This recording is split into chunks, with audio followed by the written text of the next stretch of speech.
যদি কোনো ব্যক্তি এখানে এসে ৩ মাস যদি কোনোভাবে টিকে রাখতে পারে নিজেকে এখানে এই জায়গায়, তাহলে সে অবশ্যই ইংলিশে দক্ষ হতে পারবে। আমি একজন ফ্রিল্যান্সার। আমি ফ্রিল্যান্সিংটা স্টপ রেখে ইংলিশ শিখতে এসেছি। তার পিছনে একটা ঘটনা রয়েছে। আজকে আমি এই ঘটনাটা শেয়ার করব। শুরুর দিকে আমার ফ্রিল্যান্সিং জার্নিটা মোটামুটি সহজই ছিল বলা যায়। কারণ আমি আমার লার্নিং পিরিয়ড শেষ করার পর একটা অস্ট্রেলিয়ান কোম্পানিতে ইন্টার্নশিপ করার সুযোগ পেয়েছিলাম।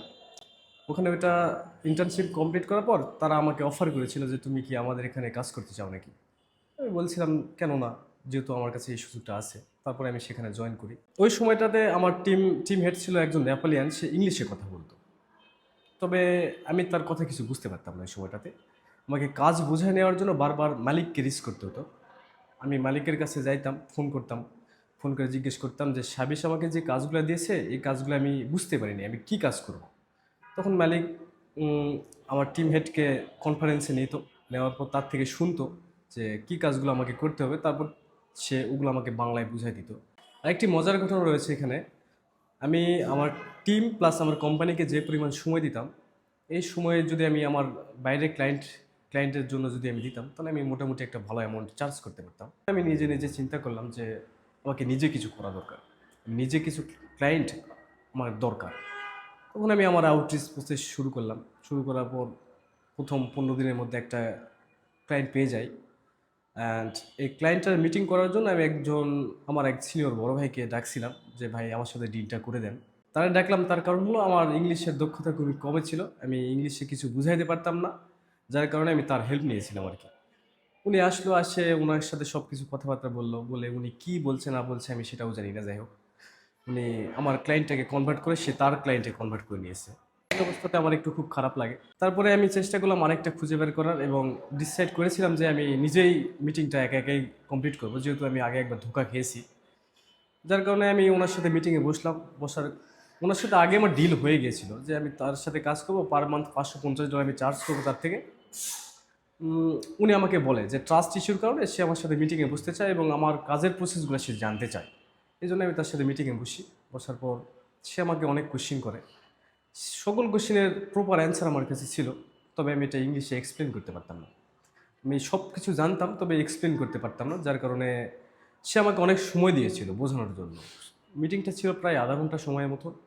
আমি ০.৫ ঘন্টা ট্রাই করছি, তবে তাকে আমি কিছুই বোঝাতে পারিনি। আমি নিজেই একটা সময় মানে বিরক্ত হয়ে মিটিং থেকে বের হয়ে আসছি। তারপরে আমি একটা সিদ্ধান্ত নিয়েছিলাম যে যতদিন পর্যন্ত আমি ইংলিশে একটা ভালো স্কিল গ্যাদার না করতে পারতেছি, ততদিন পর্যন্ত আমি আমার জার্নিতে ফিরে যাব। সেদিন আমার ল্যাপটপ অফ রাখছি। সেদিনের পর থেকে আমার জার্নি ওখানে অফ হয়ে গেছে। তারপর শুরু হয়ে গেছে ইংলিশ শেখার জার্নি। তারপরে আমি খুঁজতেছিলাম যে একটা ভালো ইনস্টিটিউট যারা অনেক ভালো প্র্যাকটিক্যালভাবে ইংলিশ শিখায়, এমন একটা ইনস্টিটিউট খুঁজতেছিলাম। আমার স্কুল লাইফের কিছু বন্ধু ছিল যারা অনেক ভালো ইংলিশে দক্ষ ছিল। তাদের সাথে আমি কথা বলি যে, "এরকম, আমি তো ইংলিশ শিখতে চাচ্ছি। এখন আমি কোথায় যেতে পারি? কোথায় গেলে আমার জন্য ভালো হবে বিষয়টা?" তো আমাকে বলল যে, "প্র্যাকটিক্যাল ইংলিশ নামে একটা ইনস্টিটিউট আছে। যেখানে অনেক ভালো মেন্টর আছে, টিচার আছে, এনভায়রনমেন্ট অনেক সুন্দর। ওখানে ইংলিশ শিখার একটা মোটামুটি ভালো এনভায়রনমেন্ট আছে।" ওদের কাছ থেকে শোনার পর আমি এখানে আসছি।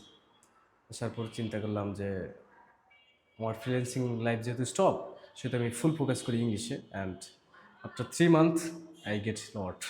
আমি যখন ১ম আমার ওরিয়েন্টেশন ক্লাসে উপস্থিত হই, সেখানে সবাইকে বলা হয়েছিল যে, "তোমাদের পরিচয় এবং কোথা থেকে এসেছো এটা ইংলিশে এক্সপ্লেইন করো।" আমি সেটা বলতে পারিনি সঠিক। আমার কোর্স শুরুর পর আমি ক্লাসে জয়েন করার পর আমার ক্লাস শুরু হইতো সকাল ৯টা থেকে। অ্যান্ড এটা শেষ হইতো সন্ধ্যা ৭টার দিকে। এর মধ্যে আমরা কিছু ছোট ব্রেক পাইতাম, যেগুলা খুবই ছোট, হয়তোবা ১৫ মিনিট ৩০ মিনিট এরকম। আমি আবাসিক স্টুডেন্ট ছিলাম। যার কারণে আমার পুরোটা সময় ইংলিশ এনভায়রনমেন্টে কাটতো। At first I have to talk about my mentor. Mentor was very great. He was very strict and he was very dedicated person. That's why he didn't give any chance to bunk the class also homework. Every day I was completed my homework and every day I was attend my class on time. There was lot of session like vocabulary session, listening session, speaking session, reading session, also outdoor session. মোটামুটি আমাদের প্রত্যেকদিন ৫ থেকে ৬ ধরনের কাজ করতে হতো। Without homework. 9 ঘন্টা class শেষ করার পর যখন আমরা আমাদের ডরমিটরিতে ফিরে আসতাম, এই সময়টাতে we are feeling very exhausted and there was no option to speak Bengali, also there was no option to bunk the homework, like you have to make 6 or 7 video every day. This was very pressure for me because after finishing our class we are feeling very exhausted and we didn't have any energy to complete the whole things, but there was no option, we have to complete. Now I am capable to deal with clients because I have done a lot of practice with my friends. Like as a client, he was play the role as a client and I was play the role of as a marketer. When I was started my course, that time I had to make lot of videos uh, related with my topic, like dealing with client and marketing process.